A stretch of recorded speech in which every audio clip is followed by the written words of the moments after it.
tu as peur constamment. Tu as peur et on va me voir comment? On va me prendre comment? Je ne suis pas. Toi-même, tu te diminues déjà. J'ai passé tout mon temps à me diminuer. Je n'ai pas compris que je n'avais de la valeur. La valeur même juste sur le fait que je suis une personne humaine, que je vivais, que je respirais, bon, bon, je portais les os dans ma chair. Je ne savais pas que j'avais de la valeur. Et j'ai compris que j'avais encore plus de valeur quand j'ai rencontré le Christ. Et le Christ me disait toujours, j'aimerais que tu deviennes une marque. Arrête d'admirer des personnes qui ont créé des marques. Tu peux créer une marque. Je me disais, ben, comment je peux devenir une marque? Il dit, je t'ai donné le nom de la fleur du Christ. Fais ce nom une marque. J'aimerais que tu puisses devenir une marque. Crée-toi une marque. J'aimerais que les gens puissent t'admirer et qu'ils puissent comprendre que tu es une personne. Les amis, se créer une marque ici, ce n'est pas une histoire de jeu.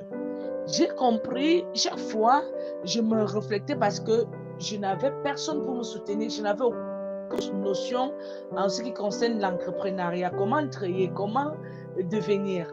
Et je me disais toujours, des personnes qui créent, ils vendent moins cher. Et les personnes qui partent revendre, c'est comme ça que j'ai commencé à créer. Les personnes qui créent, ils vendent moins cher à la base. Et les personnes qui partent reprendre pour vendre, ils payent d'abord les impôts, ils payent ceci, donc ils payent cher. Donc c'est mieux de créer ta chose et là quand les gens connaissent déjà la base, ils peuvent venir prendre en gros. C'est comme ça que j'ai commencé à démasquer le monde de l'entrepreneuriat, à me démasquer moi-même. Donc je prends d'abord l'exemple avec le maïs. Quand on plante le maïs déjà, le maïs, tu mets le maïs au sol, après c'est ton champ. Tu prends le maïs, tu pars vendre. Les revendeuses prennent ce maïs pour aller revendre. Vous voyez, j'ai commencé par le champ parce que ma mère, elle est paysanne, mon père, lui, était planteur. Je vais leur faire comment? Je vais prendre l'exemple sur mes parents pour pouvoir devenir quelque chose.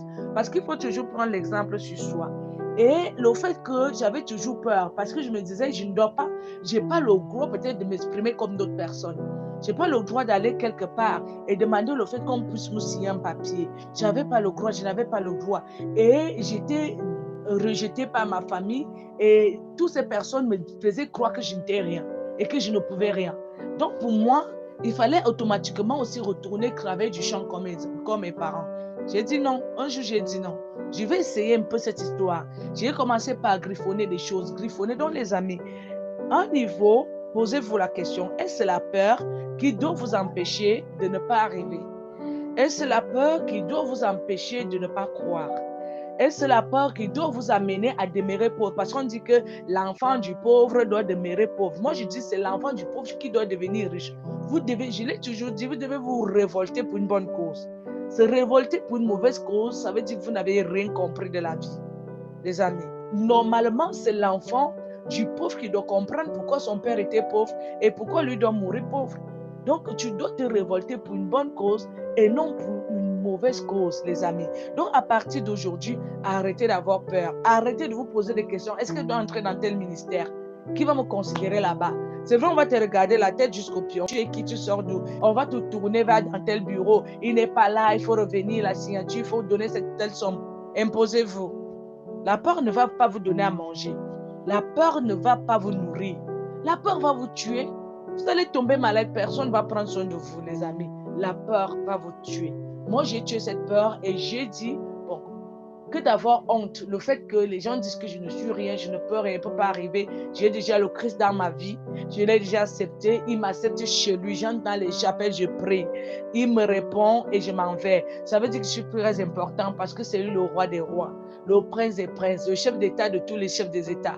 Donc, c'est comme ça moi, j'ai appris à comprendre que si Christ, lui, m'accepte, lui qui est le chef d'État par excellence, parce que lui, il rassemble tous les chefs d'État et lui, il est au-dessus de tout. Comment moi, il me laisse entrer dans son ministère. Comment je ne peux pas entrer dans des ministères? Donc, les amis, arrêtez d'avoir peur. Arrêtez d'être limité. Arrêtez de déformer votre vie, votre croyance, votre force, votre détermination au néant. Au néant, les amis. Vous ne devez pas être une personne néant, mais une personne bien.